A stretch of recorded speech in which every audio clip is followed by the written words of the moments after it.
আসসালামু আলাইকুম বন্ধুরা, আপনারা জানেন যে ভারতে বাংলাদেশ টিম খেলতে না যাওয়া এবং পাকিস্তান টিম ভারতের পক্ষে ভারতের সাথে খেলতে না চাওয়া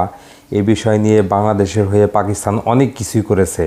যা আসলে ভাবনার চাইতেও বেশি, পাওয়ার চাইতেও যা আশার চাইতেও বেশি। যেখানে পাকিস্তান ভারতের বিপক্ষে এবং খেলতেই না চাওয়া এবং টি-20 বিশ্বকাপে যেতেই না চাওয়া, এটা বাংলাদেশের জন্য অনেক অনুপ্রেরণা সৃষ্টি করেছে, যা ভালোবাসার সৃষ্টি করেছে পাকিস্তানের প্রতি। আসলে যে কাজটা ভারত করেছে, বাংলাদেশের এত বন্ধুপ্রতিম রাষ্ট্র হয়েও বাংলাদেশের বিরুদ্ধে এবং আইসিসিকে যেভাবে হ্যান্ডেল করে বাংলাদেশের বিরুদ্ধে নিয়েছে,